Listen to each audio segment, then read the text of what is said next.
9 number आहे तो मंगलचा आहे. तर 9 नंबर काय असतो? सेनापती असतो. तो सेनापती काय असतो? एक आपल्या राजाचा एक सेवक असतो.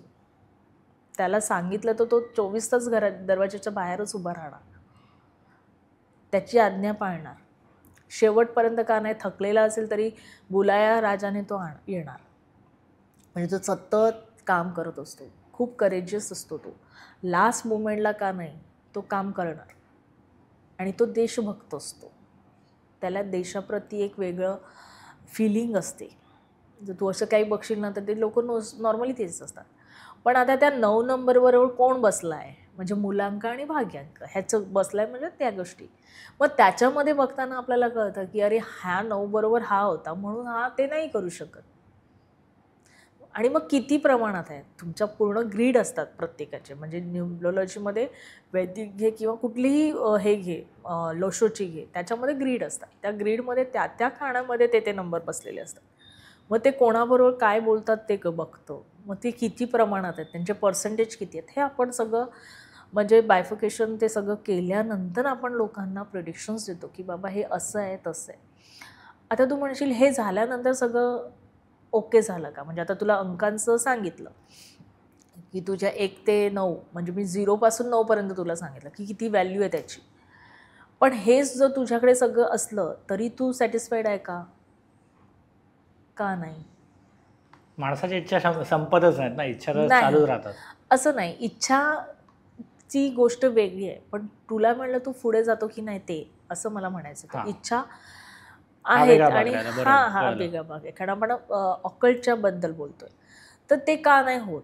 कधी कधी कोणाच्या ग्रेडमध्ये ना सगळे नंबर असतात, पण तरीसुद्धा त्यांना ते सॅटिस्फाईड नाही. मग ते का? तर तुमचा मूलांक भाग्यांमध्ये तुमचं नावाचं काही येतं का? अच्छा, नावाचं आहे. मग जसं म्हटलं ना की त्या नावाला त्यांनी ह्या नावाने हाक मारली, तर ते प्रोनॉलॉजी तिथे काम करतं, म्हणून त्याची ती लाईफची स्ट्रगल येते. परत तो सिग्नेचर काय करतो, मग ती सिग्नेचर त्याला कम्पॅटेबल नाही आहे. म्हणजे तो माणसाला कळतच नाही की हा कसा आहे. मग तो कितीही चांगला बिझनेस घेणार आहे, पण मी तुझ्यावरची ट्रस्ट नाही ठेवू शकत. तर ह्या सगळ्या गोष्टी त्याच्यात असतात आणि त्या सगळ्या जर मॅच झाल्या तरीसुद्धा एक तू पास्ट कर्मामधून काहीतरी घेऊन आलेला आहेस, वास्तूमध्ये काहीतरी आहे, तुझं हाफ बेटर काय आहे ते पण काहीतरी घेऊन आलं आहे. तर ह्या सगळी गणितं असतात आणि ही सगळी गणितं जेव्हा मॅच होतात तेव्हा कुठेतरी तुला चांगलं होतं किंवा नाही. म्हणजे मॅच तर मोस्टली 99% होतच नाही कोणाचंच, पण काही गोष्टी त्रुटी होतात किंवा आपण कुठेतरी पाठी पडतो, 1-2 स्टेप खाली उतरतो. त्याचे कारणं ही आहेत की बाबा हे ठीक आहे माझ्याकडे आहे, मग हे माझं प्रॉब्लेम आहे, ते प्रॉब्लेम आहे. हे आपण तिथे जेव्हा कन्सल्टिंग घेतो ना तेव्हा ह्या गोष्टी आपण आपल्या क्लायंट्सला सांगतो. आणि म्हणून त्याच्यातून आपण फक्त छोटे मोठे गोष्टी सांगतो की बाबा तुम्ही हे करा, ते करा.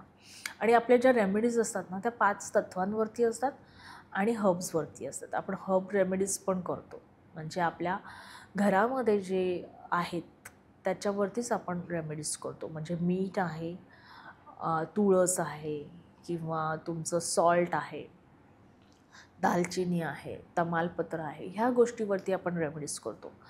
पूर्वीच्या काळी ना, खूप पूर्वीच्या काळी जर तू विचार केला, म्हणजे मी कधी कधी हा विचार करते बसली असते एकटी तेव्हा, तू माझी दैनंदिनी विचारली तेव्हा, तर कधी कधी असं होतं मला काही क्लायंट आला आणि त्याच्याबद्दल विचार करते किंवा काही बघितलं तर त्याच्याबद्दल विचार करते. तर पूर्वीच्या काळी ना पत्रिका नव्हत्या, आमंत्रणासाठी पत्रिका नव्हत्या. आपल्यामध्ये ना लग्न ठरतं तेव्हा सुपारी फोडली जाते, कुंकू लावणं, हे शब्द मी ऐकले आहेत.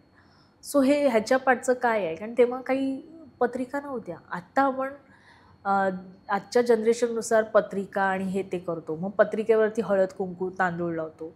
मग पहिल्यांदा काय पत्रिकेमध्ये त्यांना मान सन्मान म्हणून मग साडी, वस्त्रदान, म्हणजे त्या बहाण्याने वस्त्रदान होतं.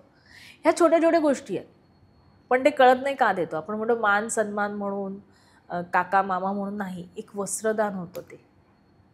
त्याच्यानंतर सुपारी आहे, पानाचा विडा आहे. पूर्वीच्या काळी आमंत्रणं सुपारी आणि पानाचा विडा देऊन होत होते. का? कारण कुठली बाधा होऊ नये. कारण पान आहे ना ते खूप काम करतं. पान एखादी गोष्ट अडकली असेल तिथे फक्त पान ठेव, बघ किती फरक पडतो. आणि हे मी केलं आहे हां, कारण मी जिथे राहायला गेली तिथे लिकेज होतं. किती केलं 8-10 दिवस ते लिकेज निघतच नव्हतं. मग शेवटी मी ते एकदा अप्लाय केलं. म्हणलं चला हे करून बघूया. ते केलं आणि म्हटलं राहण्यालायक झालं आता. त्या छोट्या छोट्या गोष्टी आहेत. सुपारी किती काम करते किंवा लवंग किती काम करते, वेलची किती काम करते, भरपूर गोष्टी आहेत आणि त्या गोष्टींमुळेच आपण पुढे येऊ शकतो. आणि हे सगळ्या गोष्टींना पूर्वीपासून यूज होत होत्या. तुरटी माहिती आहे तुला? तुरटी किती कामाची आहे ती. आपल्या पणजोबा खापर पणजोबापासून ती यूज केली. आज कोणाच्या घरात आहे, कोणाच्याही घरात नसेल, पण ती असावी. माझ्याकडे आहे. Good. मला कोणीतरी सांगितलेलं, माझ्या मित्राच्या आईने सांगितलेलं की नजर नाही लागत. आता मला नक्की खरं खोटं हे नाही नाही 100%. तर ती नजरसाठी मग मी माझं जिथे काम करतो, डेस्क आहे माझा, तिथे मी तुरटी ठेवलेली आहे. ती अजून पण. ती छोटीशी तुरटी आहे. हां. शेविंग केल्यानंतर लावतात. हां. का? इन्फेक्शन होऊ नये म्हणून. हो. जर तो स्किनचं इन्फेक्शन नाही करत तर तुझं इन्फेक्शन कशाला करेल? नजर लागणं म्हणजे तेच आहे ना. फक्त भाषाशैली वेगळी केली आपण. तर ह्या सगळ्या गोष्टींवरती अशा टाईपचे अंक बोलतात, अशा टाईपमध्ये आपली प्रगती होते आणि ते बॅलन्स करून आपण कन्सल्टिंग हा एक पार्ट घेतो.